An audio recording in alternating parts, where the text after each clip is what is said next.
Good morning, entrepreneurship kids. It's Mr. Fritsch, and I just want to let you know that I've uploaded this week's unit in the green folder entitled Entrepreneurs in a Market Economy Unit. All right, so there's the notes, the assignment, and the test, which is open notes, and then there'll also be this video once it's completed and uploaded. This week for the notes, I'm not going to go through all the notes since you can read them, but I do want to just touch upon a few things. One, GDP, gross domestic product, for each country is found by adding up all the goods and services that are produced in that country for a year. All right, the U.S.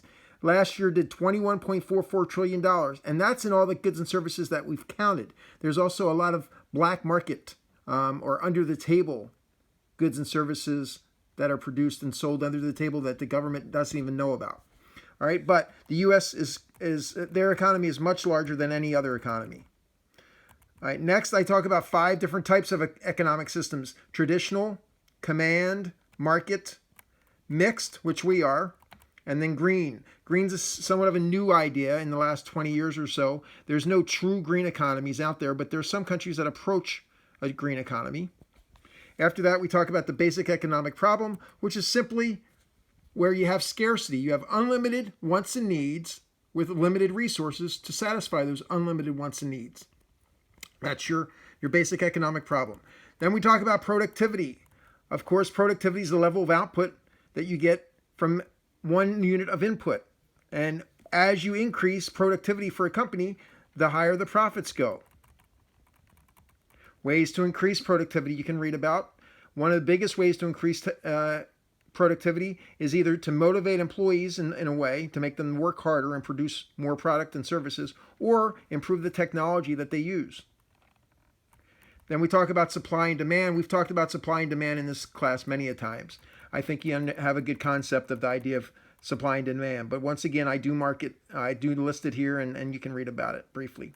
Then we talk about some market structures. We talk about a perfect market where there's lots of competition, lots of buyers, lots of sellers, lots of substitutes. So buyers can go elsewhere if they don't like a product or service, or if they think it's too expensive.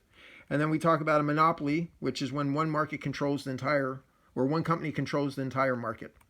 The 4 functions of the market economy, which you're going to go through for each of the 4. I do want to just touch upon the market function, where they come up with a marketing mix, the 4 P's of marketing mix, also known as the 4 P's of marketing, also known as a marketing mix, which are place, price, product, and promotion. Lots of people want to throw profit in there. Profit's not one of them. All right, then we talk about the management function, the finance function, different business costs. Fixed costs are ones that you have to pay no matter what, even if you're not selling any goods and services. The 3 fixed costs are rent, insurance, and loan payments. Variable costs go up and down depending on how many goods and services you sell. So the busier you are, the more you sell, the higher your expenses are going to be, because variable costs will go up. For a pizza shop, you'd have ingredients, supplies, employees or salary expense, and utilities, which would be variable expenses. The more you sell, the higher those expenses will go. The idea of marginal benefit and marginal cost. Marginal benefit is the cost of producing, the cost you get from producing one more unit of the good or service that you're selling. And marginal cost is the measures the disadvantage of producing one additional unit of good or service. And then I give you an example of marginal cost versus marginal benefits. Opportunity cost, we've talked about a couple of times in different units. Opportunity cost is whatever you're giving up to do something. So if you spend $300 on a newspaper ad, you can't also spend $300 on a new menu.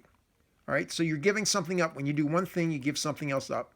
Then I talk about the government in a market economy, and there are 3 activities. There are the business activities, the 3 activities that affect business. Right, so if you can get a government contract to sell them goods or services, that could be a huge, huge win for your company. A lot of those tree services, they can get some big tree service contracts from a county or a state or even a federal government, and they can be worth a lot of money. All right, and then I also go through the 4 roles of the government. As a protector, you have to know about the USDA, OSHA, FDA. You're going to read about those 3 organizations, those 3 agencies. And you'll go through the rest of the notes on your own. All right, so once you're done on the notes, you're going to once again go back to the assignment first. That's due on Wednesday by midnight. And then you're going to complete the test that's due by midnight on Friday. All right. If you have any questions, I will be around all week, all day long, from Monday through Friday from 8:30 until 1:30. And then until 2:30. 8:30 until 2:30. And then after 2:30, I'll be checking my emails periodically until I go to bed for the night. All right. So if you have any questions about anything, please shoot me an email. All right. Thanks. And I hope everyone's doing well and all your family members are well and healthy. All right. Bye-bye.